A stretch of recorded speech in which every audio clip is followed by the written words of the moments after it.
শনিবার সারা বিশ্বব্যাপী আগামীকাল বাদে তারপরের শনিবার অর্থাৎ আগামী কালকের বারে সাব্তের দিন। এখন আসি, এই দিনকে কেন্দ্র করে শিয়ারা অনেক কিছু করে। তারা বোঝাতে চায় যে এই দিনে শিয়াদের খলিফা আলী রাদিয়াল্লাহু তাআলা আনহু এর সন্তান ইমাম হুসাইন রাদিয়াল্লাহু তাআলা আনহু কারবালা প্রান্তরে শহীদ হয়েছেন।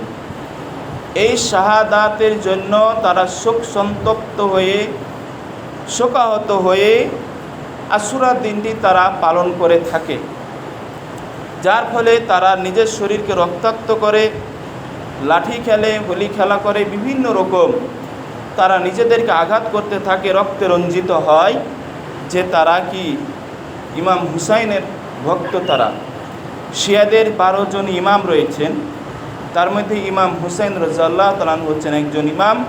প্রথম ইমাম হচ্ছে আলী রাদিয়াল্লাহু তাআলা আনহু। তো তাদের উক্তি হলো যে আলী রাদিয়াল্লাহু তাআলা আনহু প্রথম খলিফা হওয়ার উপযুক্ত ছিলেন, যোগ্য ছিলেন, কিন্তু আবু বকর রাদিয়াল্লাহু তাআলা আনহু জোর করে প্রথম খলিফা হয়েছেন। এটা হচ্ছে শিয়াদের মতবাদ। ইরানে যে দেশটি যুদ্ধে জড়িত আছে সেই দেশটি সম্পূর্ণ শিয়া মতাবলম্বী। তারা অবশ্যই আল্লাহকে মানে, আল্লাহ রাসূল সাল্লাল্লাহু আলাইহি সাল্লামকে মানে। ইমাম আয়াতুল্লাহ আল খামিনি তিনি বিশ্বের মধ্যে সবচেয়ে শক্তিশালী ধর্মীয় নেতা। তিনি অবশ্যই কোরআন এবং হাদিস মানেন, তিনি আল্লাহকে মানেন, রাসূল সাল্লাল্লাহু আলাইহি সাল্লামকে মানেন, সাহাবীদেরকেও মানেন বা অনুসরণ করেন। তবে কিছু কিছু সাহাবীকে তিনি সমালোচনা করেছেন, তার কিতাবে লিখেছেন।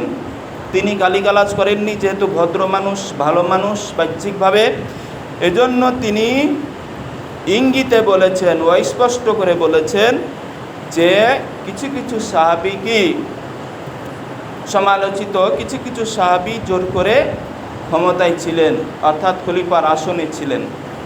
এইভাবে সাহাবীদের কিছু কিছু সাহাবীর তিনি সমালোচনা করেছেন এবং তার অনুসারীরা অর্থাৎ শিয়ারা সমালোচনা করে থাকে। তো যা হোক, শিয়াদের হচ্ছে ধারণা এটাই। কিন্তু সুন্নি অর্থাৎ আহলে সুন্নাত ওয়াল জামাত বা আহলে হাদিস বা সহিহ আকীদার অনুসারী প্রকৃত মুসলমান যারা, তারা সবাই দাবি করে যে রাসূল সাল্লাল্লাহু আলাইহি সাল্লামের সকল সাহাবী হচ্ছে সম্মানিত। কোনো সাহাবীর বিরুদ্ধে কোনো কথা বলা যাবে না, এটা গীবত, এটা হারাম। কোনো সাহাবীর সমালোচনা করা যাবে না। যেহেতু আবু বকর রাদিয়াল্লাহু তাআলা আনহুকে আল্লাহ রাসূল নিজে বলেছেন আবু বকর একজন জান্নাতি মানুষ, আল্লাহ রাসূল বলেছেন ওমর রাদিয়াল্লাহু তাআলা আনহু একজন জান্নাতি মানুষ, উসমান একজন জান্নাতি মানুষ, আলী রাদিয়াল্লাহু তাআলা আনহু একজন জান্নাতি মানুষ, তারপর আব্দুর রহমান ইবনে আউফ রাদিয়াল্লাহু তাআলা আনহু একজন জান্নাতি মানুষ, আব্বাস রাদিয়াল্লাহু তাআলা আনহু একজন জান্নাতি মানুষ। এইভাবে 10 জন সাহাবীর তিনি সার্টিফিকেট এইভাবে দিয়েছেন। অতএব এই 10 জন সাহাবীর মধ্যে শিয়ারা কি করে? সমালোচনা করে, যেটা অত্যন্ত দুঃখজনক বিষয়।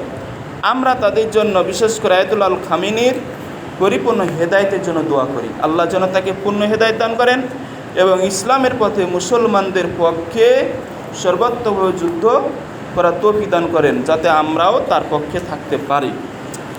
আর এটা যদি না হয় তাহলে এর মধ্যে বিভেদ থাকবে, মতভেদ থাকবে। কারণ যেহেতু আল্লাহ রাব্বুল আলামিন তার রাসূল বলেছেন তোমরা আমার সকল সাহাবীদেরকে সম্মান করো।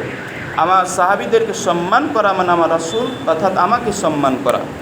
এই জন্য আমরা সকল সাহাবীদেরকে সম্মান করব, তাদের জন্য হেদায়েত কামনা করব।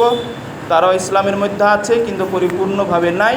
আল্লাহ যেন পূর্ণভাবে ইসলামের মধ্যে প্রবেশ করা তৌফিক দান করুন এবং মুসলমানদের ক্ষেত্রে, যুদ্ধের ক্ষেত্রে তাদের পক্ষে ইনশাআল্লাহ থাকব এবং বিভ্রান্ত বিপদ পথ